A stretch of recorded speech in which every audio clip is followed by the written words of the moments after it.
रामकृष्ण जी। ओम नमः शिवाय, ओम नमः शिवाय, ओम नमः शिवाय। तव तत्त्वं न जानामि कीदृशो श्री महेश्वर, यादृशो श्री महादेव, तादृशाय नमो नमः। शिवभोळा चक्रवर्ती ताचे पाय माझे चित्ती, वाचे वरता शिव नाम, वाचे वरता शिव नाम, वाचे वरता शिव नाम, त्यान माझी क्रोध काम, वाचे वरता शिव नाम, वाचे वरता शिव नाम। धर्मार्थ काम मोक्ष शिवा देखता प्रत्यक्ष, वाचे वरता शिव नाम, वाचे वरता शिव नाम। एका जनार्दनी शिव, एका जनार्दनी शिव, एका जनार्दनी शिव, निवारी कडे काढाचा बेव, वाचे वरता शिव नाम, वाचे वरता शिव नाम।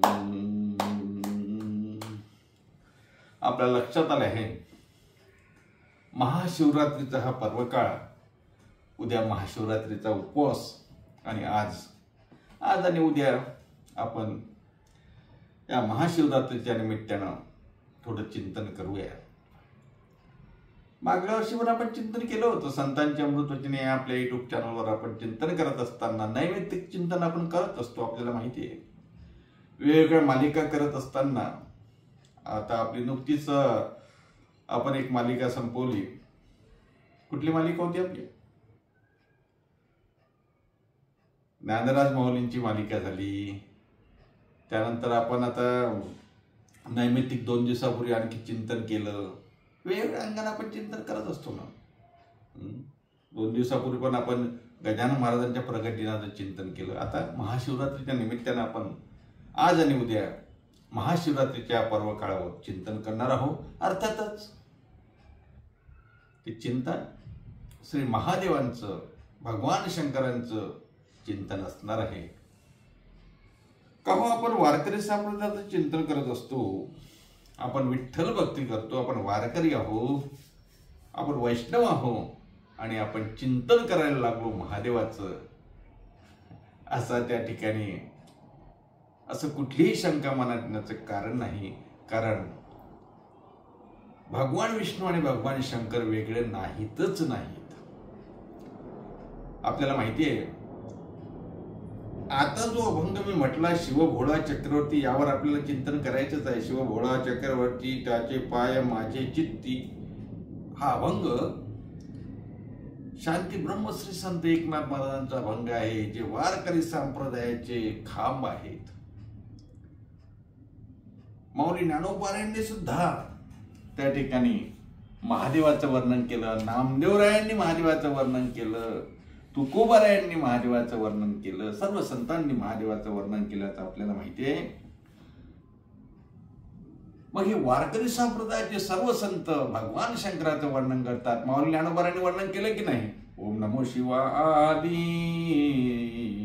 ओम नमो शिवाय, कावडी घेतली खांदी, कावडी घेतली खांदी, मिळाली संत मांदी, मिळाली संत मांदी, ताचे रज रेणू वंदिरे, शिवनाम शीतळ मुखी, शिवनाम शीतळ मुखी। माऊली ज्ञानोबारायांनी वर्णन केलं शिवाचं, तुकोबारायांनी पण वर्णन केलं ना। तुकोबारे म्हणतात एके ठिकाणी, तुम्ही विश्वनाथ दिनरंकमियानाथ, दिनरंकमियानाथ। नामदेवराय म्हणतात, कैलाजीचा देव भोळा चक्रवर्ती, पार्वतीचा पती योगी राज। मी का सांगतोय? सर्व संतांनी भगवान शंकराचं, भगवान महादेवाचं वर्णन त्या ठिकाणी केलं। इथे शैव आणि वैष्णवाचा वाद नाही महाराज। कारण आपल्याला माहिती आहे, दोघेही एकमेकांची भक्ती करतात। हरे आणि हर यामध्ये भेद नाही। तुकोबाऱ्यांचा पुन्हा एक अभंग आपण आठवा. तुकोबाऱ्या म्हणतात, हरिहरा भेद नाही नका करू वाद. मला असं वाटते मागच्या वर्षी महाशिवरात्रीला आपण या अभंगावर चिंतन केलं होतं. या वर्षी आपण दुसरा अभंग घेतला. हरिहरा भेद नाही नका करू वाद. वाद करायची आवश्यकताच नाही. हरी आणि हर हे वेगळे नाहीत महाराज. अहो, हरिया हराचं भजन करतो, हरा हरीचं भजन करतो. आपल्याला अभंगही माहिती आहे, भजन करी महादेव रामजी सदाशिव, नाही का? रामप्रभू महादेवाचं भजन करतात आणि महादेव रामप्रभूचं भजन करतात. अहो, रामनामाचा सदैव जप शंकरजी करतात. समुद्र मंथनातून ज्यावेळेला हळाहळ विष बाहेर आलं आणि माझ्या भगवान शंकरांनी ते प्राशन केलं, दाह व्हायला लागला अंगाचा महाराज. चंद्रकोर घेतली, साप गळ्यात घेतले, गंगा आयवरून, पण तरीही दाह जसा तसा आहे. तेव्हा भगवान शंकरांनी रामनामाचा जप सुरू केला महाराज. दाह शांत झाला. मी का सांगतोय हे?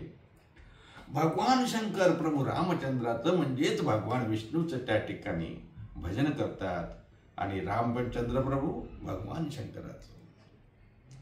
अर्थात मी फक्त रामचंद्र प्रभू म्हटलं म्हणून रामचंद्र प्रभू असा अर्थ घेऊ नका. प्रत्येक विष्णू अवतार भगवान शंकराचं वर्णन करतो, त्यांची भक्ती करतो आणि भगवान शंकर विष्णूंची भक्ती करतात. त्यामुळे हरिहरा भेद नाही नका करू वाद. आता त्या अभंगात तुम्ही चिंतन ते करणार नाही. माझा मुद्दा हा आहे, महाशिवरात्रीचं हे जे पर्व आहे हे आपल्याला आपल्या संत महात्म्यांनी सांगितलं की महाशिवरात्रीचं पर्व साजरं करावं, म्हणूनच आपण हे साजरं करतो आहोत.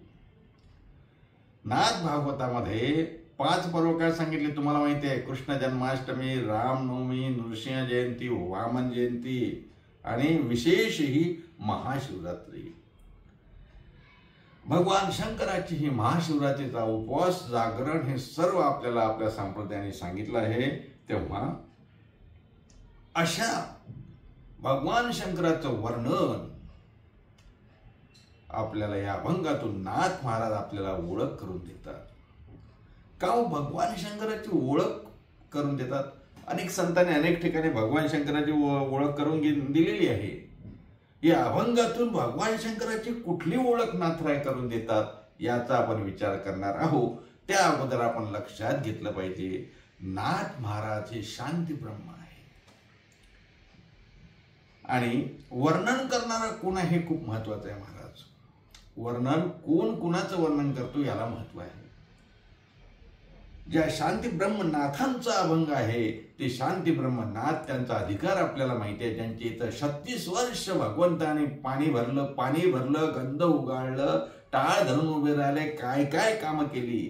अर्थात 36 वर्ष ज्या देवाने नाथरायाचे इथं काम केलं त्या नाथरायांचा अभंग आहे, म्हणून अभंगाला विशेष महत्व आहे. या अभंगातून शांती ब्रह्मश्री संत एकनाथ महाराज तुमच्या आमच्या समोर काय ठेवतात? 4 चरणाचा अभंग आहे.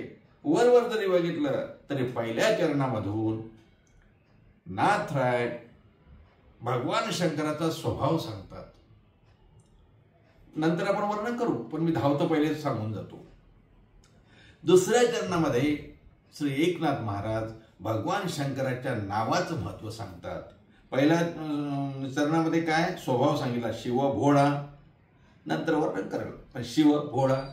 दुसऱ्या चरणामध्ये वाचे वदता शिवनाम, शिवनाम घेतल्याचा काय फायदा आहे ते सांगतात. तिसऱ्या चरणामध्ये भगवान शंकराचं दर्शन झालं तर काय होते ते सांगतात. धर्म अर्थ काम मोक्ष शिवा देखता प्रत्यक्ष. आणि मग चौथ्या चरणामध्ये हे नाथराय सांगतात, एका जनार्दनी शिव काय करतात? हे भगवान महादेव काय करतात? निवारी कळी काळाचा भेऊ, वाचवदता शिवनाम, तयान बाधी क्रोध काम. असा या 4 चरणाच्या अभंगाचा सरळ सरळ अर्थ आहे. आता काही अभंगामधून संतांनी भगवंताच्या नावाचं वर्णन केलं, काही अभंगातून भगवंताच्या रूपाचं वर्णन केलं, काही अभंगातून भगवंताच्या दर्शनाचं वर्णन केलं. आपल्याला माहिती आहे, आपण नेहमी अभंग चालणारे, अभंग बोलणारे, अभंग वाचणारे, अभंगावरचं चिंतन ऐकणारे लोक आहोत. जसं तुकोबराया भगवान शंकराचं भगवान पांडुरंग परमात्म्याचं वर्णन करताना कसं करतात? सुंदर ते ध्यान उभे विटेवरी, कर कटावरी ठेवून या, तुळसी हार गळा काशे पितांबर, आवडे निरंतर हेची ध्यान, मकर कुंडले तळपती श्रवणी कंठी कौस्तुभ. हे वर्णन आहे की नाही? गळ्यात काय आहे, हात कुठे ठेवले आहे, दिसायला कसं आहे? राजस सुकुमार मदनाचा पुतळा, रवी शशी कळा लोपलिया, तो हारे श्रीहरी पाहिला डोळे भरी. इथे रूपाचं वर्णन आहे. तसं आपल्याला अनेक अभंगातून भगवान विष्णूच्या रूपाचं, विठ्ठल पांडुरंग परमात्म्याच्या, रामचंद्रांच्या, भगवान श्रीकृष्णाच्या रूपाचं वर्णन केलेलं आपण बघतो. तसं काही अभंगामधून भगवान शंकराच्या रूपाचं, भगवान शरीरा वर वर्णन सुद्धा आपल्याला केलेलं दिसतंय. काय आहे का अभंग? हो, नरहरी सोनार महाराज हे भगवंताचे एकनिष्ठ भक्त होते. आपल्याला कथा माहिती आहे. ते पंढरपूरच्या विठोबाला करजुळा वाजण्या वगैरे मी सांगून गेलो या अगोदर, पुन्हा सांगत नाही. अर्थात नरहरी सोनार हे एकनिष्ठ भगवान शंकराचे भक्त होते. नंतर हरिहरा भेद नाहीसा झाला, पांडुरंगाचे भक्त झाले. पण त्यांचा एक अभंग आहे, ज्या अभंगातून भगवान शंकराच्या बाह्य रूपाचं वर्णन त्या अभंगामध्ये आला. गोड अभंग आहे. आपल्याला 2 दिवस चिंतन करायचं आहे. या अभंगाचं पण आपण चिंतन करणारच आहोत. पण त्या अनुषंगानं आलेलाच अभंग आहे. शिवभोळा चक्रवर्ती हे वर्णन करत असताना नरहरी सोनार महाराजांनी शिवाचं वर्णन, बाह्य वर्णन किंवा रूपाचं वर्णन करत असताना गोड अभंग आलाय. भस्म उटी रुंड माळा, भस्म उटी रुंड माळा, हाती त्रिशूळ नेत्री ज्वाळा, हाती त्रिशूळ नेत्री ज्वाळा, गजचर्म व्याघ्रांबर, गजचर्म व्याघ्रांबर. वर्णन करत असताना नरहरी सोनार महाराज त्या ठिकाणी सांगतात, भस्म उटी रुंडमाळा. अंगाला भस्म लावलाय महाराज. पण भस्म कुठला आहे? यज्ञातलं भस्म आहे का? कुठून आणलं हे भस्म? का गाणगापुरावरून आणलेलं भस्म आहे? हे भस्म वेगळं आहे. हे स्मशानातलं भस्म आहे, चितेचं भस्म आहे. मेलेल्या माणसाला जाळल्यानंतर जी राख राहते ती राख लावली आहे, त्याला म्हणतात भस्म उटी रुंडमाळा. रुंडमाळा म्हणजे प्रेताचे मुंडके. आणि कोठे? मोठमोठ्या राजांच्या प्रेताचे मुंडके भगवान शंकराने त्याचा हार केला. भस्म उटी रुंडमाळा, हाती त्रिशूळ. माहिती आहे ना त्रिशूळ? हाती त्रिशूळ नेत्री ज्वाळा, गजचर्म व्याघ्रांबर, कंठी शोभे वासुक्यार. गळ्यामध्ये वासुक्यार आहे ना. वासुकी नावाचा साप गळ्यामध्ये घातलाय. गजचर्म व्याघ्रांबर, अंगाला काय घातलंय? व्याघ्रांबर, गजचर्म, गजचर्म व्याघ्रांबर, कंठी शोभे भस्मोटी रुंडमाळा, हाती त्रिशूळ नेत्री ज्वाळा, गजचर्म व्याघ्रांबर, कंठी शोभे वासुक्यार. आणि राहतात कोणासोबत? भगवान शंकर कोणासोबत राहतात? जसं भगवान विष्णू पांडुरंग परमात्मा कोणासोबत राहतो? वैष्णवांच्या सोबत राहतो ना. कारण त्याला वैष्णवा संगती सुख वाटे जीवा, सर्वांच्या सोबत राहतो तो. पांडुरंग परमात्मा तुकोबारायांसोबत, नाथरायांसोबत, नामदेवरायांसोबत, भक्तांसोबत, वारीसोबत, भजनात कीर्तनात असतो की नाही? असतो. पण हे भगवान शंकर कोणासोबत राहतात आणि कशाने आनंदित होतात? अहो, ते स्मशानातच राहतात. कोणासोबत? भूते वेताळे नाचती हर्षयुक्त उमापती, भूते वेताळे नाचती, भूते वेताळे नाचती हर्षयुक्त उमापती. भूत वेताळे यांच्या सोबत ते राहतात. हे मी का सांगतोय? अनेक अभंगातून अनेक प्रकारचं वर्णन ज्या वेळेला भगवान शंकराचं केलं तेव्हा त्यांच्या रूपाचं वर्णन करत असताना नरहरी सोनार महाराजांनी त्या ठिकाणी भस्म उटी रुंडमाळा, हाती त्रिशूळ नेत्री ज्वाळा. भगवान शंकर आहेत कसे? त्याने अंगाला भस्म लावलाय. आता प्रत्येक गोष्टीचा जर उहापोह करायचं झाला तर भस्म का लावलं आणि चिता भस्मच का लावलं याचाही विचार करता येईल. स्मशानामधलं भस्म कोणी अंगाला लावतं का महाराज? लावत नाही. मोठमोठ्यांचं भस्म होणार आहे, मोठमोठ्यांची राख होणार आहे दर्शवण्यासाठीच भगवान शंकर आपल्या अंगाला वैराग्य, विरक्त, काहीच जगतामध्ये शाश्वत नाही हे दाखवण्यासाठी ती राख आपल्या शरीराला लावतात. भस्मवटी रुंडमाळा, आणि मोठमोठे सुद्धा मरतात म्हणून त्यांचे मुंडके गळ्यात घातले आहे की हे बघा रुंडमाळा. असं त्या अभंगाचं चिंतन मी का सांगतोय, असं हे बाह्य रूपाचं वर्णन, भगवान शंकराचं वर्णन त्या ठिकाणी त्या अभंगामध्ये आलं. या अभंगामध्ये आता जो मी तुमच्या समोर जो अभंग आजच्या चिंतनाला घेतलाय, शिव भोळा चक्रवर्ती त्याचे पाय माझे चित्ती, या अभंगाचं चिंतन करत असताना नाथ महाराजांना आपल्याला काय सांगायचं आहे. नाथ महाराज जसं मी बोललो की या अभंगातून भगवान शिवाचा स्वभाव सांगतात. काय आहे भगवान शिवाचा स्वभाव, कसे आहेत भगवान शिव, भगवान शिव कसे आहेत. भगवान शंकराचा उल्लेख करताना एकनाथ महाराज त्या ठिकाणी वर्णन करतात की शिव भोळा चक्रवर्ती, भोळा आहे. भगवान शंकर कसे आहे, भोळा आहे. भोळा चक्रवर्ती, भोळ्यांचा चक्रवर्ती आहे का चक्रवर्ती असून भोळा आहे, दोन्ही ही चिंतनाचे विषय आहेत. हा चक्रवर्ती आहेच ना, जगताचा चक्रवर्ती आहे. विष्णूही तोच आहे, शंकरही तोच आहे, ब्रह्माही तोच आहे. जगाचा निर्माताही आहे, जगाचा पोशिंदाही आहे, जगाचा संहार करताही आहे. आणि असा असलेला चक्रवर्ती आहे, सर्वांचा राजा आहे, राजाचा राजा आहे, पण तरी भोळा आहे असं म्हटलं तरी चालेल, किंवा सर्व भोळ्यांचाही तो चक्रवर्ती आहे. शिव भोळा चक्रवर्ती. हे बघा, आता भोळा म्हणजे काय, आपण व्यवहारामध्ये म्हणतो ना, तो माणूस खूप भोळा आहे. भोळा म्हणजे साधा आहे असं आपण म्हणतो नाही का, पण काही लोक मुद्दामून भोळेपणाचं आवडतात माहितीये ना. इथे भगवान शंकर तसे भोळे नाही. तो भोळा आहे म्हणजे बावळट आहे असाही अर्थ नाही. आपण काही लोकांना म्हणता भोळा आहे, बावळट आहे, तोही अर्थ नाही. भोळा म्हणजे भक्तीला लवकर पावणारा असा हा आहे शिव भोळा.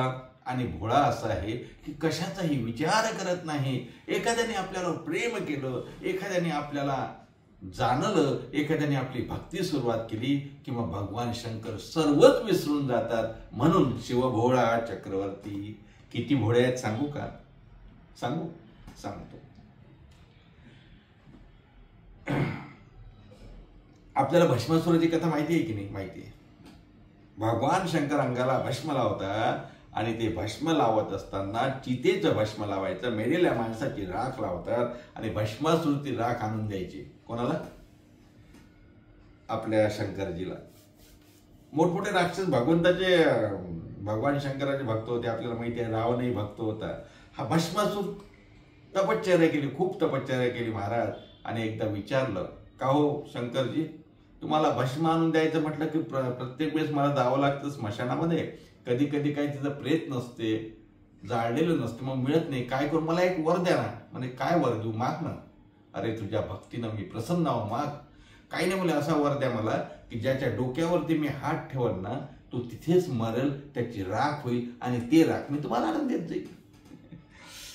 भगवान शंकर मी का सांगतो माहितीये का, शिव भोळा, भोळे किती आहेत ते सांगायला मी या ठिकाणी ते दृष्टांत देतो. हो, तर भगवान महादेव, भगवान शंकर बोलले, ठीक आहे ना, तथाच तू दिला वर. आता काय वर दिला, का ज्याच्या डोक्यावरती हात ठेवशील तो त्या ठिकाणी भस्मसात होईल, त्याची राख होईल. झालं. आता भगवान शंकरांनी विचारच केला आणि मागचा पुढचा देऊन टाकला वर. आता हा राक्षसी वृत्ती जात नाही महाराज. भगवंताची भक्तीही करतात तर फायद्यासाठी करतात, म्हणून फक्त आपला फायदा करून घेण्यासाठी भगवंताची कठोर तपश्चर्या करणारे आपण आहेत. पण भगवंताचे भक्तच होतील असं सांगता येत नाही. तसंच आपल्यालाही आपणही बघतो ना, भगवंताची भक्ती करतात ते स्वार्थासाठी, त्याला हे राक्षसच म्हणावं लागतं. अध्यात्माच्या भाषेमध्ये, संत महात्म्यांच्या भाषेमध्ये ते राक्षसीपणाच आहे.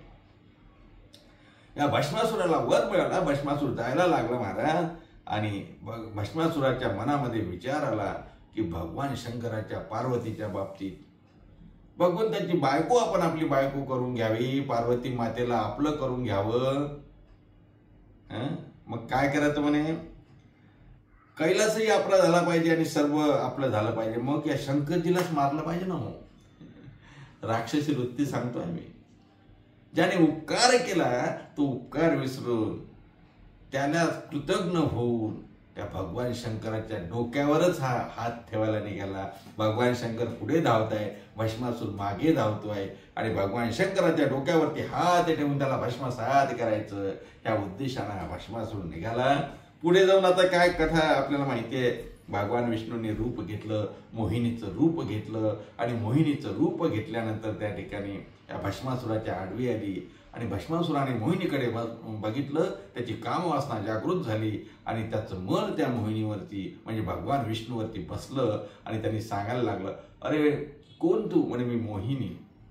कुठे निघाली? बोलणं सुरू झालं. कुठली तू? किती शिकली तू? कुठल्या कॉलेजमध्ये असते तू? आई वडील काय करतात? अशा टाईप झालं असेल ना बोलणं. हो, नक्कीच झालं असणार.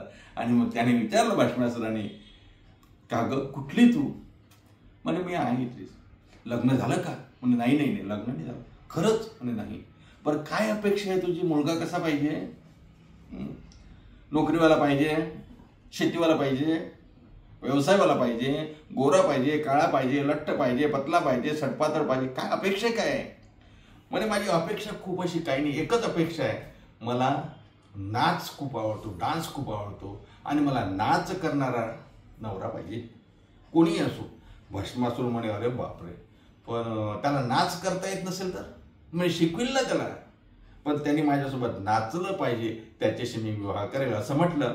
आणि मग भस्मासूर हे बघा, त्याला ते एकदा मनाची कामवासना निर्माण झाली आणि कुठे आकृष्ट झाला की मग त्याला काही दिसत नसतं. हा भस्मासूर सुद्धा अंधच झाला महाराज. आणि बेधुंद होऊन तो सांगायला लागला, सांग ना मी नाचतो, पण माझ्याशी लग्न करशील ना? म्हणे हो. मग नाच सुरू झाला. विष्णू मोहिनी रूपात असलेले विष्णू नाचायला लागले. कधी कमरेवर हात ठेवतात, कधी खाली गिरकी घेतात, कधी त्या ठिकाणी ठुमका लावतात, कधी हात वर करतात, कधी कंबर हलवतात. नाच सुरू झाला आणि तसंच त्या ठिकाणी भस्मासुराला करायला सांगतात. पायावर हात ठेवले, कमरेवर हात ठेवले, गालावर हात ठेवले, कपाळावर हात ठेवले आणि असं करता करता करता मग मोहिनीने स्वतःच्या डोक्यावरती हात ठेवला आणि भस्मासुरानेही त्याच्या डोक्यावरती स्वतःच्या डोक्यावरती हात ठेवला. भस्मासूर जागीच भस्म झाला. भगवान विष्णूच्या कृपेने संकट निवारलं. एवढी मोठी कथा सांगण्याचं कारण काय माहिती आहे का भस्मासुराची? भगवान शंकरांनी कुठलाही विचार न करता आपली भक्ती करत आहे, त्या भक्तीला भाळून भगवंतांनी वर देऊन टाकला की ज्याच्या डोक्यावरती हात ठेवशील तो भस्म होईल. भगवान शंकराच्या डोक्यावरती हात ठेवायला निघाला भस्मासूर. म्हणजे एवढे भोळे म्हणून नाथमरा म्हणतात, शिव भोळा चक्रवर्ती, हा शिव भोळा चक्रवर्ती, त्याचे पाय माझे चेते, त्याचे पाय माझे चेते, वाचे वदता शिव नाम. शिव भोळा चक्रवर्ती म्हणजे भगवान शंकर हे भोळे आहेत. बघ आणखी भोळेपणाचं उदाहरण सांगू काय? सांगू शिव किती भोळे आहेत सांगू का? सांगतो. असं आहे, रावण सुद्धा भगवान शंकराचे भक्त होते, माहिती आपल्याला. दशानन म्हणतात त्यांना, 10 तोंडाचा. त्याची पण कथा हीच आहे. एक एक शिर कापून भगवान शंकराच्या पायावर ठेवलं रावणाने, एवढे भक्त होते, राक्षस जरी असले तरी. आलं लक्षात? अहो एकदा त्याची आई कैकशा ती भगवान शंकराची भक्त होती. मग ती मूर्तीची पूजा करायची, लिंगाची पूजा करायची. मग दगडाची पूजा केल्यापेक्षा प्रत्यक्ष भगवान शंकरालाच आपण आपल्या इथं घेऊन यावं असं रावणाला वाटलं. रावणाने खूप तपश्चर्या केली. भगवान शंकर प्रसन्न झाले आणि भगवान शंकराने विचारलं, रावणा काय पाहिजे माग? प्रसन्न आहे. रावणाने काय मागावं महाराज? रावणाने आत्मलिंग मागितलं. म्हणजे भगवंतालाच मागितलं. आत्मलिंग म्हणजे आत्माच मागितला ना. भगवान शंकरांनी तथास्तु म्हटलं. हे आत्मलिंग घेऊन निघाले आणि लंकेच्या दिशेने जाता जाता देवांना सर्वांना काळजी पडली. महाराज आता भगवान शंकराचं आत्मलिंग घेऊन गेल्यावर काय करावं. हे बघा, भक्तीने मिळवलं पण चुकीच्या माणसाच्या हाती जाऊ नये ना. रावण त्याचा काय उपयोग करेल सांगता येत नाही. झालं बघ, रस्त्यानं जाता जाता शेवटी गणपती महाराजांकडे ती जबाबदारी आली. गणपती महाराज म्हणे काळजी करू नका, मी बघतो काय करायचं. कारण भगवान शंकरांनी सांगितलं होतं हे लिंग खाली ठेवू नको. खाली ठेवलं ना की मग तुला उचलता येणार नाही. मग गणपती महाराजांनी बुद्धी लढवली आणि रावण ज्या रस्त्याने जात होता तिथे आपले गुराखी म्हणून बनले. गुरु त्या ठिकाणी गणपती महाराज आखल्याला लागले. रावणाला खूप लघवी लागली महाराज. आणि रावण म्हणतो आता हे मी कुठे ठेवू हे लिंग. रावण म्हणतोय मी लिंग कुठे ठेवू, आत्मलिंग कुठे ठेवू. कारण आत्मलिंग खाली ठेवायचं नाही हे भगवान शंकरांनी सांगितलं. दूर कुठेतरी गुराखी दिसला. जो गुराखी म्हणजे गणपती बाप्पा होते. गणपती बाप्पाला आवाज दिला, ए गुराख्या इकडे हे लिंग धरून ठेव. तू म्हणे नाही माझे गुरा आहेत, पळून गेले तर मी काय करू. अरे मी लगेच येतो, तू खाली ठेवू नको. गणपती बाप्पाने सांगितलं मी 3दा आवाज देईल तुला, 3दा जर आला नाही तर मी खाली ठेवल. अरे मी लगेच येतो. रावण गेले बाथरूमला गेले आणि बसले. भगवान 5 मिनिट झाले. रावण ते एक गणपती बाप्पा आवाज दिला, ये लवकर नाही ते खाली ठेवल. एक आवाज दिला, दुसरा दिला, तिसरा दिला आणि तिसऱ्या आवाजाला ते लिंग खाली ठेवलं, आत्मलिंग. त्या ठिकाणी रावण आल्यानंतर लिंग उचलायचा प्रयत्न केला. उचलल्या जात नव्हतं कारण तो भगवान शंकरांनी सांगितलंच होतं उचलणार नाही. शेवटी त्याचं गोकर्णासारखा आकार झाला उचलता उचलता आणि मग गोकर्ण या नावाने ते लिंग त्या ठिकाणी स्थापित झालं. असू द्या, मी हे का सांगितलं, सांगण्याचा उद्देश काय. भगवान शंकरांनी आपलं आत्मलिंग सुद्धा त्या ठिकाणी रावणाला द्यावं एवढे भोळे आहेत. म्हणून नाथ महाराज म्हणतात शिव भोळा चक्रवर्ती, शिव भोळा चक्रवर्ती. एवढे भोळे आहेत शंकरजी. असा हा अभंग आहे आपण आज चिंतनाला घेतला. आता पूर्ण अभंगाचं चिंतन झालं नाही, नुसतं शिव भोळा चक्रवर्ती एवढ्यावरच आपण आज चिंतन केलं. उर्वरित चिंतन आपण उद्याच्या भागामध्ये महाशिवरात्रीच्या पर्वावर करणार आहोत.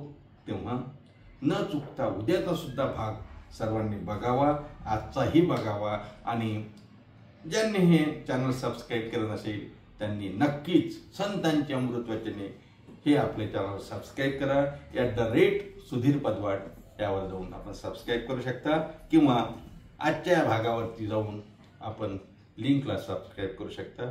आपणही सबस्क्राईब करा, इतरांनाही सबस्क्राईब करायला लावा आणि रोज भगवत चिंतनाचा लाभ घ्यावा एवढीच विनंती करतो. सर्वांना नमस्कार करतो. उद्याच्या महाशिवरात्रीच्या शुभेच्छाही देतो. उद्याही आपण भेटणारच आहोत.